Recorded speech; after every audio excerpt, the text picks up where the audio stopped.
Hi, what's your name? Caitlyn Pinto. And your company is? Hipster Herbivores.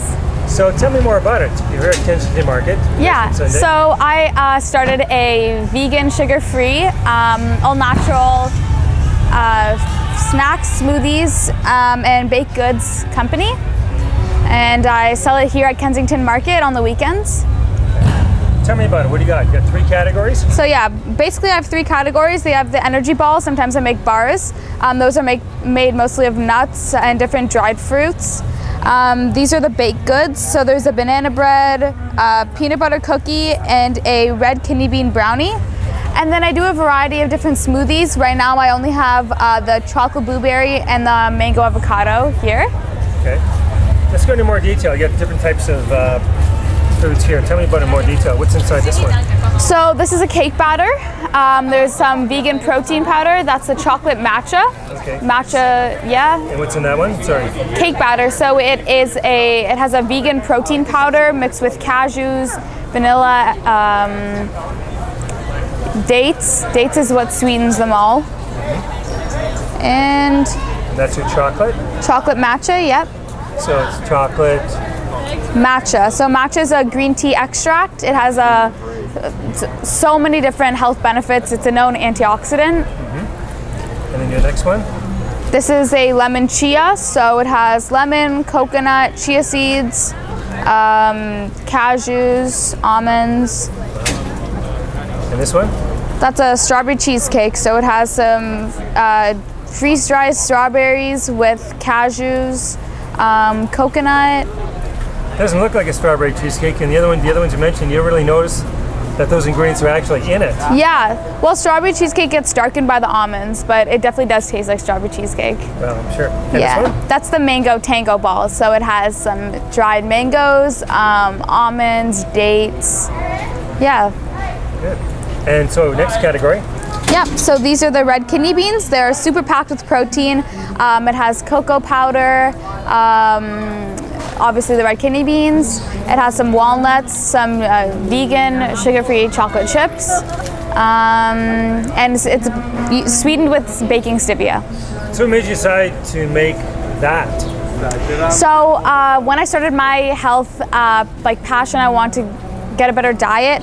I looked for a way to create things that I already liked. I wanted to make them healthier and sugar-free. So definitely with the protein as well, with the beans. So you like those kidney beans? Yeah, they're awesome, yeah. Okay, what's your next one? So the banana bread, I grew up with banana bread and I wanted to find a way to make that banana bread healthy so I can enjoy it as well and everyone else on a diet, So you're making things that you personally like? Yeah, things that I like, but just take out the sugar, take out all the artificial ingredients and find natural ways to sweeten them. Great, next one? So the peanut butter cookie has all natural peanut butter, sugar-free. They're pretty light and yeah, I like them a lot. And you made it because you like peanut butter, right? I love peanut butter. Peanut butter has always been probably my favorite flavor, so. Because you figure, where's the chocolate? Everyone's doing chocolate, right? Yeah, no, peanut butter is the way to go, yeah. Great, okay. What's your next one you got here? So that's it for the baked goods, actually. Okay. Just the 3. Same thing here, yeah. Yep. And then you've got drinks. Drinks, yeah, smoothies. So I have 2 flavors here right now. I've sold out of the other 2 that I brought. But this is a mango avocado and a chocolate blueberry. Mango avocado and chocolate blueberry. What were the other 2 that you sold out of? So there's also a chocolate banana and a tropical smoothie. So why do you think you got sold out on those? Honestly, normally the mango avocado is the most popular, but today I think the tropical smoothie must have looked really good because everyone's kind of going for that one, yeah. Wow. And your name again is? Caitlyn Pinto. Kayla. So how long have you been doing this? So I started this company just this summer because I won a government grant to launch my own business. Where'd you get the grant? It's a government grant. Where did you get that? Oh, so I got it in early June. It was through a whole interview process. Yeah. This year or last year? This year. You're pretty fresh. Yeah. You get the grant. How old are you? I'm 15 years old. Going on 16. I'm going on 16 in October. Wow. Okay, so tell me about what inspired you to get in the first place? Well, to even apply for a grant. Well, I found that health and fitness and healthy eating, nutrition have become such a large part of my life. And I want to find a way where I can incorporate what I make, because I would make the stuff at home and my family would tell me it's so good, and I was like, there's a way that people are going to spend so much money, because all the places here sell stuff similar to this, but it's triple the price, and I want to bring my recipes out into the public and give some good prices and get everyone starting good new diets. Great. You get the grant in June, like of this year. Yeah. So a couple of months ago, and then where did you go after that? So through that, we had a bunch of sessions where they told us about how to manage your budget, how to start a cash flow, activity logs, how to put in hours, and then how to market yourself and your business to the public, how to bring in customers. And from that, I started to go. My first place I ever went to was a Good Life Fitness near my house that I go every single day. I'm always there, and I set up a booth like this, and I gave a bunch of free samples away, and that helped me gain some repeat customers. So I still sell to those customers today, but through knowing what people like, I changed my recipes, I modified stuff, and I came out here into the public. What made you decide to get into fitness in the first place? Well, me personally, I get the genetics where I've always struggled with weight ever since I was younger, and so did my dad, but he managed, he told me in stories, to start a healthy diet, start working out, and he and my mom went to the gym every day, and I saw that, and I liked it, and I want to be just like that. How often did your parents start going to the gym?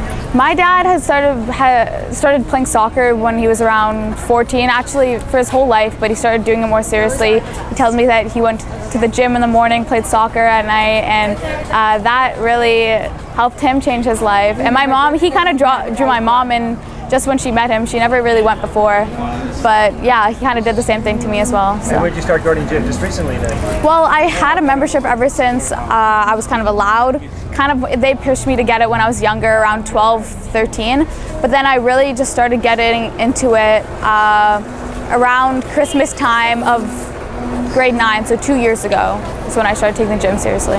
So that fitness program inspired you to change your lifestyle, to yeah. a healthy lifestyle, which got into the food. Yeah, so I was always researching stuff online, watching YouTube videos, doing all that kind of stuff.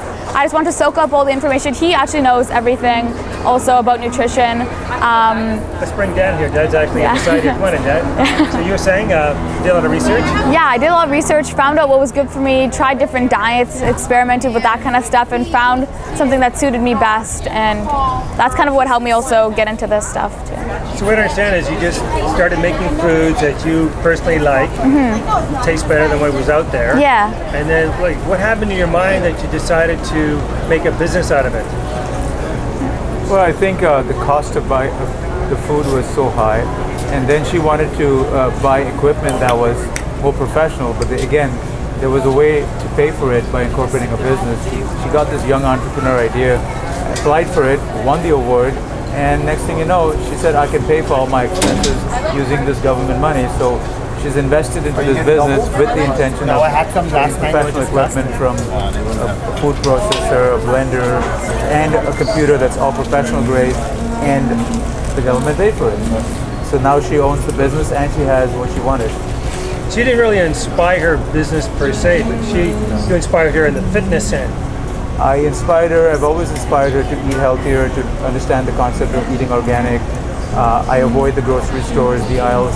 I only buy my fresh milk and bread from the store. The rest I buy from the market. I've been doing Kensington and Lawrence since the kids were born, so this is my routine, and she's picked it up from me in many ways, but we live in a world of everything is processed, everything is injected with things that I don't agree with. So this is very organic, it's gluten-free, it's vegan, and it's sugar-free, so it works with her lifestyle much better. Yeah, your dad was saying it's gluten-free, yeah, sugar-free. And yeah, everything's vegan, so no animal products in anything. So how do you feel now, like a year or two after exercising, and then all of a sudden you get the grant, now you're into business? Yeah. I know it's kind of, what's the feeling that goes through you that says like it's before amazing, and after? yeah. Well, when I was younger, I would always love to create little crafts, make signs, but now I get to use everything that I'd like to do before, but now I get to make it a business and take it to the public, and I find that it's amazing. Even the government grant, like, it was such a good opportunity, and I was so lucky to be able to use that money to create a business that looks like a business. It is a business, yeah. So where do you see yourself with this business? Are you be going to school later on?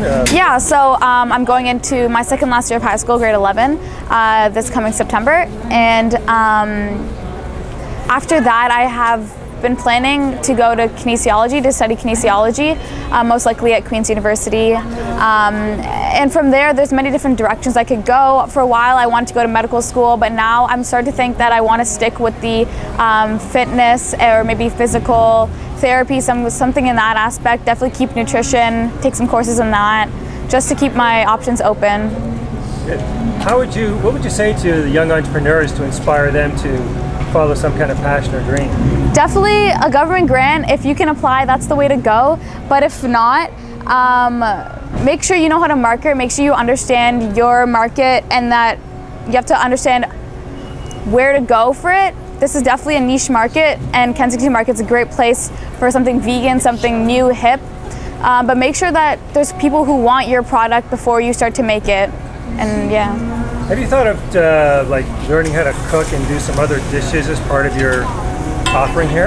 Well, I can look at a recipe, I can modify it in any way. I love to cook, so I definitely could do that now if I wanted to, but I have done this a couple times. I've gone to many places to sell my stuff, and I've now figured out the recipes and ones that I think that customers like the most. So that's what I have here. And also food that you love personally. Yeah, of course, yeah. I don't do any savory stuff, but at home that's definitely all I'm making. I don't have quite a sweet tooth, so at home definitely I'm always making more savory foods.